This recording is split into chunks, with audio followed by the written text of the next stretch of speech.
नमस्कार दोस्तों, मैं अमित शर्मा आप सभी का अपने YouTube चैनल एग्ज़ाम क्लियर पर हार्दिक स्वागत करता हूं। तो दोस्तों, हमारा टॉपिक चल रहा था डायरेक्शन टेस्ट का और उसमें अब तक हमारे 5 पार्ट कंप्लीट हो चुके हैं। कल हमने 5वां पार्ट पढ़ा था, तो आज ये हमारा 6ठा पार्ट है। तो अगर आपने इससे पहले की अगर वीडियोज़ नहीं देखी हैं तो आप पहले उन वीडियोज़ को देख लीजिए, और अगर आप पहली बार हमारे चैनल पर आए हैं तो पहले चैनल को सब्सक्राइब कर दीजिए, इस वीडियो को लाइक कर दीजिए और जितने भी आपके यार दोस्त हैं उन सभी के पास इस वीडियो को शेयर कर दीजिए। तो आइए आज का सेशन स्टार्ट करते हैं और पढ़ते हैं। इसमें कई टाइप के क्वेश्चन हमने पढ़ा दिए थे, आज हम एक नया टाइप उठाएंगे और देखेंगे किस किस टाइप के क्वेश्चन इसमें पूछे जाते हैं। तो आज जो हमने क्वेश्चन उठाया है वो है परछाई से रिलेटेड, क्योंकि इसमें परछाई से संबंधित क्वेश्चन भी आते हैं। तो आइए देखते हैं कि आज का क्वेश्चन क्या है। तो आज का पहला क्वेश्चन है, एक सूर्यास्त के पहले रेलवे प्लेटफॉर्म क्रॉसिंग में सचिन और अंजलि एक दूसरे से आमने सामने बात कर रहे थे। यदि अंजलि की छाया बिल्कुल सचिन के बाईं ओर थी तो सचिन किस दिशा में मुंह करके खड़ा था। ये हमारा क्वेश्चन है। तो आइए देखते हैं कि इस क्वेश्चन को हम कैसे करेंगे। तो आपको पता तो है कि कोई दिशा किधर होती हैं, दिशाओं के बारे में आपको नॉलेज हो चुकी होगी, क्योंकि हमने आपको बताया था पहले पार्ट में, हमने ये सब चीज़ें बता दी थी आपको। तो यहाँ से देखिए, इस तरह से हमने आपको बताया था, इधर देखिए, इस तरह से हमने आपको बताया था कि ये आपकी क्या होती हैं, दिशाएं। यहाँ पे क्या होता है, पूरब, इधर होता है पश्चिम, ये होता है उत्तर और ये होता है दक्षिण।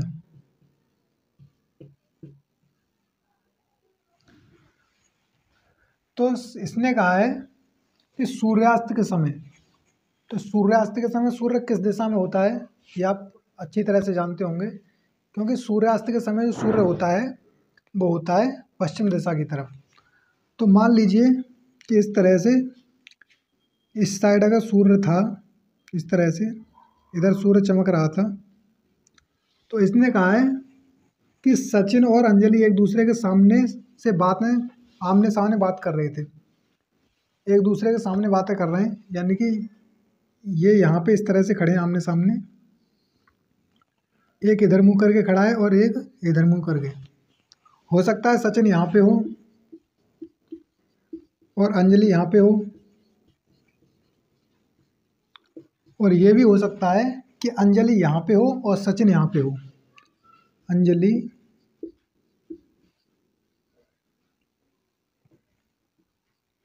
और यहाँ पे सचिन। तो अब आइए देखते हैं आगे क्या कहता है। तो इसने कहा है कि एक दूसरे से आमने सामने बात कर रहे थे, यदि अंजलि की छाया बिल्कुल सचिन के बाईं ओर। अब मान लीजिए, अगर हम मान लें सचिन अगर यहाँ पे खड़ा है, अगर सचिन यहाँ पे खड़ा होता तो उसने कहा है कि अंजलि की जो छाया है वो सचिन के बाईं ओर पड़ रही है। बाईं ओर का मतलब क्या है, लेफ्ट साइड में। अगर मान लीजिए सचिन यहाँ पे खड़ा है इधर मुंह करके, तो उसका लेफ्ट किधर होगा, इस साइड। किस साइड होगा, इधर की साइड होगा। इसका लेफ्ट इधर होगा, ये होगा लेफ्ट, और ये हो जाएगा इसका राइट।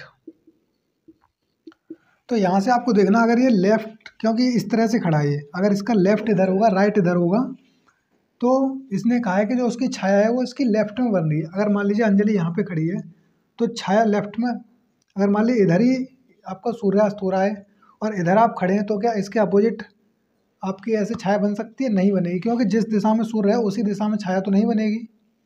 तो इसका मतलब यह है कि छाया किधर बनेगी, इस साइड बनेगी। तो और सचिन का बायां किधर है, इस साइड है। तो इससे ये पता लगता है हमें कि सचिन जो है वो यहाँ पे नहीं खड़ा, क्योंकि अगर सचिन यहाँ खड़ा होगा तो उसकी जो अंजलि की छाया वो किधर बनेगी, इसकी लेफ्ट साइड में। और इसकी लेफ्ट साइड कहाँ होती है, इधर। और इधर छाया बन नहीं सकती, क्योंकि इधर तो सूर्य है, जिधर सूर्य है उधर छाया तो नहीं बनेगी। तो अगर सचिन यहाँ खड़ा होगा तो बायां उसका उधर होगा। इसका मतलब यह है कि यहाँ पे तो सचिन खड़ा हो नहीं सकता। अगर सचिन यहाँ पे खड़ा नहीं हो सकता तो सचिन कहाँ खड़ा होगा, वहाँ पे। तो आइए अब देखते हैं, यहाँ से देखते हैं इसको। अब हम मान लेते हैं कि सचिन यहाँ पे खड़ा है और अंजलि यहाँ पे खड़ी है। अब अगर ये दोनों आमने सामने खड़े हैं तो उसने कहा है कि अंजलि की छाया सचिन के बिल्कुल बाईं ओर। अगर मान लीजिए सचिन यहाँ पे खड़ा है तो उसके बाईं ओर किधर होगा, कहने का मतलब है इसके बाईं ओर, यानी अंजलि की छाया जो है इस साइड में आ रही है, क्योंकि इसका जो बायां होगा ये इधर होगा। तो यहाँ पे अगर अंजलि खड़ी है तो उसकी छाया कहाँ पे बनेगी, इस साइड में बनेगी, क्योंकि और ये साइड कौन सी होगी, ये सचिन की बाईं साइड होगी। तो इस तरह से ये होगी बाईं साइड, इधर बनेगी इसकी छाया। तो ये हो जाएगा इसका बायां यहाँ पे, क्योंकि यहाँ पे ही छाया बन रही है। अब अगर हम यहाँ से देखें तो इसने कहा है कि सचिन किस दिशा में मुँह करके खड़ा है। तो आप बताइए, सचिन अगर इधर मुँह करके खड़ा है और अंजलि इधर मुँह करके खड़ी है, तो इसने पूछा जब सचिन नीचे की तरफ मुँह करके खड़ा है तो ये दिशा कौन सी है, इधर की तरफ जो मुँह करके खड़ा है। तो आपको अच्छी तरह से पता होगा कि जब नीचे की तरफ अगर कोई जा रहा होता है या फिर ये दिशा कौन सी होती है, ये वाली दिशा है, ये वाली जो आ रही है, तो ये दिशा कौन सी है, दक्षिण दिशा है। तो ये आपका आंसर हो जाएगा। इस तरह से क्वेश्चन सॉल्व हो जाता है। आशा करता हूँ ये क्वेश्चन आपकी समझ में आ गया होगा। अब इसी टाइप का एक और क्वेश्चन लेते हैं, जिससे जो भी इसमें डाउट होगा वो आपका क्लियर हो जाएगा। तो आइए, हमारा अगला क्वेश्चन है, एक शाम ए और बी एक दूसरे की तरफ पीठ करके खड़े थे। यदि बी की छाया ए के एकदम दाएं है तो ए का मुख किस दिशा में है। ये क्वेश्चन जो हमने पिछला क्वेश्चन किया था सेम उसी की तरह है, हल्का सा डिफरेंस है, बस देखिए ये समझते हैं उसको। एक शाम, ये जो शाम लिखा हुआ है इसमें बहुत मतलब की चीज़ है, इसको जरूर देखिएगा। शाम, शाम से मतलब हो गया कि जो सूर्य निकल रहा है या फिर जो टाइम है वो कहाँ है, सूर्यास्त का समय है, यानी कि सूर्य की जो दिशा है वो किधर है, पश्चिम की तरफ। तो यहाँ से पता लगा कि सूर्य जो निकल रहा है वो कहाँ निकल रहा है, पश्चिम दिशा में। सूर्यास्त का समय है और सूर्य पश्चिम की तरफ है। अब इसने कहा है कि ए और बी एक दूसरे की तरफ पीठ करके खड़े थे।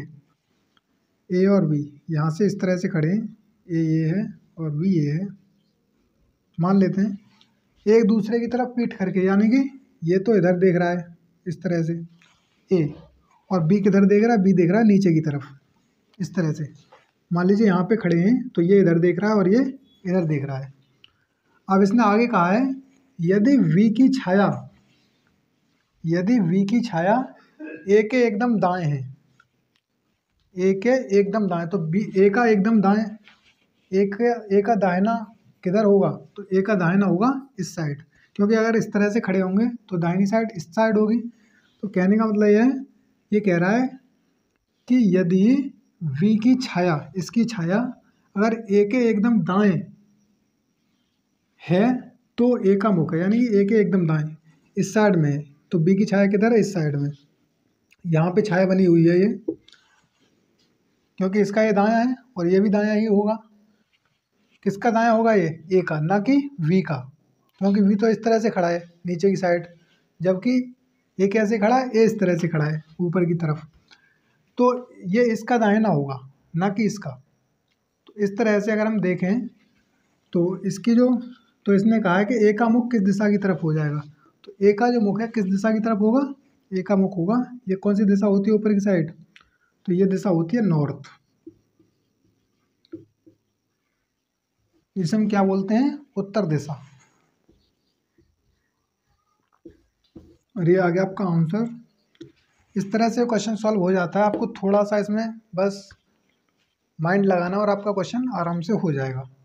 तो ये तो हो गए परछाई से संबंधित क्वेश्चन। हमने आपको एंगल वाले क्वेश्चन ही बता दिए थे कि किस वामावर्त दिशा में जब घूमता है 135 डिग्री पे या फिर 70 डिग्री पे, जो भी होते हैं क्वेश्चन वो भी हमने बता दिए, तो ये क्वेश्चन ही बता दिए। तो जितने भी टाइप के क्वेश्चन इसमें बनते हैं वो लगभग सभी हम करा चुके हैं। अब 2-4 क्वेश्चन हम और लेते हैं रिविजन के लिए, जिससे आपका जो भी पीछे आपने पढ़ा है वो एक बार उसका रिविजन हो जाएगा। तो आइए अगले क्वेश्चन पे चलते हैं। तो आइए दोस्तों, हमारा अगला क्वेश्चन है, उत्तर की ओर एक आदमी 180 डिग्री दक्षिणावर्त दिशा में घूम जाता है, उसी दिशा में 45 डिग्री बदलता है, जो 270 डिग्री एंटी क्लॉक दिशा में बदल जाता है। अब वह किस दिशा का सामना कर रहा है। तो ये एंगल से रिलेटेड क्वेश्चन मैंने आपको करा दिए हैं। तो अब आइए देखते हैं इस क्वेश्चन को कैसे करेंगे, एक बार रिवाइज करके देखते हैं इसको। तो उत्तर की तरफ वो देख रहा है, यहाँ से देखिए उत्तर किधर होता है, ऊपर की तरफ, इसको हम क्या बोलते हैं, नॉर्थ। इधर वो देख रहा है इस तरह से, तो इसने कहा है 180 डिग्री दक्षिणावर्त दिशा में। मैंने आपको बताया था दक्षिणावर्त किसे बोलते हैं, दक्षिण की साइड मतलब दाहिनी साइड में। तो यहाँ से अगर ये खड़ा है तो दाहिना साइड किधर होगा, इधर इस दिशा में। अगर ये 180 डिग्री यहाँ से घूमेगा तो कहाँ पे आ जाएगा, यहाँ पे आ जाएगा। 180 डिग्री का एंगल आपसे बनाने को कहे तो किस तरह से बनता है, इस तरह से। और अगर ये इस तरह से खड़ा है तो कैसे बन जाएगा, इस तरह से, यानी यहाँ पे आ जाएगा ये। अब इसने आगे कहा है कि उसी दिशा में 45 डिग्री बदलता है, इसी दिशा में 45 डिग्री और बदलता है, यानी यहाँ से यहाँ तक कितना हो जाएगा 90। तो 90 का आधा कितना होता है 45, यानी 45 डिग्री है यहाँ पे और बदल दिया। अब इसने कहा है कि जो 270 डिग्री एंटी क्लॉक दिशा में बदल जाता है। अब यहाँ आने के बाद इसने क्या किया कि 270 degree anti clockwise. Anti clockwise का मतलब क्या होता है, घड़ी के चलने की विपरीत दिशा में। तो घड़ी कैसे चलती है, घड़ी इस तरह से चलती है, इस तरह से, इस तरह से। तो एंटी क्लॉकवाइज यानी कि अपोजिट डायरेक्शन की बात कर रहा है, इस तरह से। तो यहाँ से अगर ये 270 डिग्री एंटी क्लॉकवाइज जाएगा तो देखिए यहाँ से इस तरह से यहाँ तक कितना हो जाएगा, ये 180 तो ये हो जाएगा, क्योंकि यहाँ से ये सीधा सीधा बन रहा है इस तरह से। तो 180 डिग्री ये हो गया। और अब कितना और जाना है, 90 डिग्री और जाना है। तो यहाँ से 45 ये हो जाएगा यहाँ पे, और 45 यहाँ पे हो जाएगा ये। तो अब वो किस दिशा में, यहाँ पे इस दिशा में। तो ये दिशा कौन सी होती है, पश्चिम उत्तर, यानी कि पश्चिम उत्तर, पश्चिम उत्तर। इसको हम बोलते हैं नॉर्थ वेस्ट या उत्तर पश्चिम भी बोल सकते हैं। आपका आंसर आ जाएगा उत्तर पश्चिम, उत्तर पश्चिम। इस तरह से आपका ये क्वेश्चन सॉल्व हो जाता है। अब आइए अगले क्वेश्चन पे चलते हैं, और ये क्वेश्चन आपकी समझ में आ गया होगा। तो आइए चलते हैं अगले क्वेश्चन पे। उत्तर की ओर एक आदमी 90 डिग्री दक्षिणावर्त दिशा में घूम जाता है, उसी दिशा में 135 डिग्री बदलता है, जो 270 डिग्री एंटी क्लॉक दिशा में बदल जाता है। अब वह किस दिशा का सामना कर रहा है। बिल्कुल सेम क्वेश्चन है, सिर्फ एंगल चेंज कर दिए हैं, बाकी क्वेश्चन वही है जो पहले हमने किया है। तो आइए देखते हैं इसको। तो इसने कहा है उत्तर की ओर, तो पहले भी क्वेश्चन में उत्तर ही था, और इस क्वेश्चन में भी जो उसकी डायरेक्शन है वो कौन सी है, उत्तर है। तो अब इसने कहा है कि एक आदमी 90 डिग्री दक्षिणावर्त दिशा में, दक्षिणावर्त का मतलब मैंने आपको बताया था दाहिनी दिशा में। तो यहाँ से अगर ये खड़ा है तो इस साइड मुंह करके खड़ा है, यानी नॉर्थ की तरफ। तो इसने क्या किया, 90 डिग्री दक्षिणावर्त दिशा में घूम गया, यानी यहाँ से अगर ये 90 डिग्री घूमेगा तो किस दिशा में आ जाएगा, ये आ जाएगा ईस्ट की तरफ। अब इसने आगे क्या कहा, इसने आगे कहा है उसी दिशा में 135 डिग्री बदलता है। 135 का मतलब क्या हुआ, 90 डिग्री तो ये हो गया। तो अब इसके बाद में 135 डिग्री ये और चला है अभी। तो यहाँ से अगर 135 डिग्री चलेगा ये, तो 90 डिग्री तो यहाँ से यहाँ तक हो गया। अब 45 डिग्री इसको और चलाना है अभी। तो 45 डिग्री कितना हो जाएगा यहाँ से यहाँ तक, क्योंकि 90 टोटल ये 90 का होता है।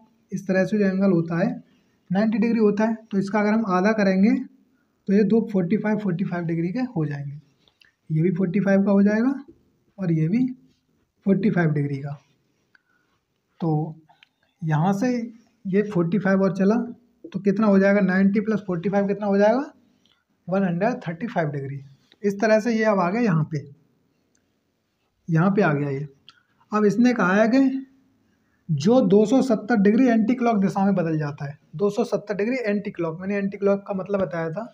एंटी क्लॉक का मतलब होता है घड़ी के चलने के विपरीत दिशा में। तो यहाँ से अगर विपरीत दिशा में चलेगा, घड़ी आपने देखी होगी तो इस तरह से चलती है, इस तरह से चलती रहती है वो, यानी कि दाहिनी दिशा में। तो इसने कहा एंटी क्लॉक, एंटी क्लॉक का मतलब क्या है, उसके अपोजिट डायरेक्शन में, यानी कि आपको बाईं तरफ इस तरह से चलना है, इस तरह से उल्टा।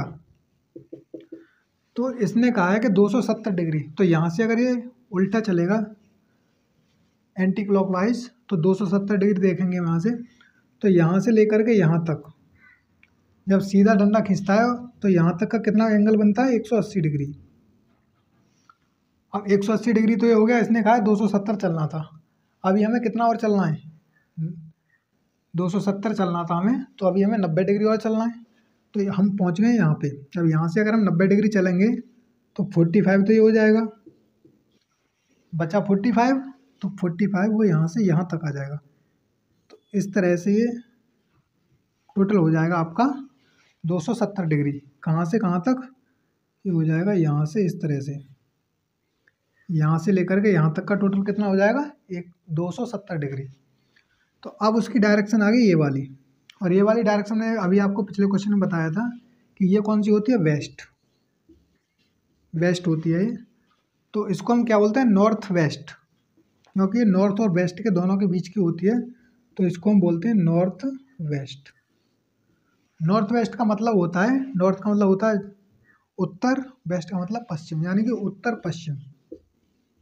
उत्तर पश्चिम।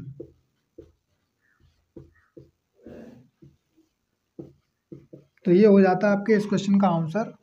पिछले वाले क्वेश्चन का आंसर भी सेम ही आया था, इस क्वेश्चन का आंसर भी सेम है। अगर आपके पिछला क्वेश्चन समझ में ना आया हो तो आप इस तरह भी समझ सकते हैं, बिल्कुल सेम क्वेश्चन थे, सिर्फ और सिर्फ एंगल में डिफरेंस था, बाकी सब कुछ वही था। तो अब आइए एक और क्वेश्चन लेते हैं।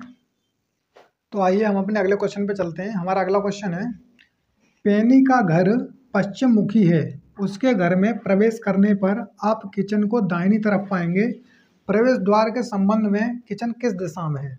सिंपल क्वेश्चन है, आइए देखते हैं इसको। तो इसने कहा कि पेनी का घर पश्चिम मुखी है। पश्चिम मुखी का मतलब होता है उसका जो मुख है पश्चिम की तरफ है। तो पश्चिम किधर होता है? इस तरफ, यानी कि इस तरफ। उसका मुंह इस तरह से उसका बना हुआ है, और ये उसका मुंह है। पश्चिम मुखी का मतलब है पश्चिम की तरफ है, तो इसका मुख किधर हो गया? पश्चिम की तरफ। तो इसने कहा है कि प्रवेश करने पर आप किचन को दाहिनी तरफ पाएंगे। जब आप इसमें अंदर प्रवेश करेंगे तो किचन को किस तरफ पाएंगे? दाहिनी तरफ। दाहिना किधर होगा इसका? इधर। तो इसने कहा है कि प्रवेश द्वार के संबंध में किचन किस दिशा में है। तो आप अगर यहाँ से देखेंगे, ये प्रवेश द्वार है और किचन इसके संबंध में किधर है? इधर, इस साइड है, नीचे की साइड। तो ये जो साइड होती है, कौन सी साइड होती है? ये होती है दक्षिण। इस तरह से आपका आंसर आ जाता है दक्षिण। इस तरह से क्वेश्चन सॉल्व हो जाता है। तो आशा करता हूँ ये क्वेश्चन आपकी समझ में आ गया होगा और आपको आज की क्लास काफ़ी अच्छी लगी होगी और आपने बहुत कुछ इसमें नया सीखा होगा। तो आज आपको हमारी ये क्लास कैसी लगी हमें कमेंट करके ज़रूर बताइएगा, और अगर आपको क्लास अच्छी लगी हो तो इस वीडियो को लाइक करें, चैनल को सब्सक्राइब करें और ज़्यादा से ज़्यादा इस वीडियो को अपने यार दोस्तों में शेयर करें। तो मिलते हैं दोस्तों अगली वीडियो में आपसे फिर एक नए टॉपिक के साथ। तो जब तक के लिए दोस्तों बाय बाय, जय हिंद।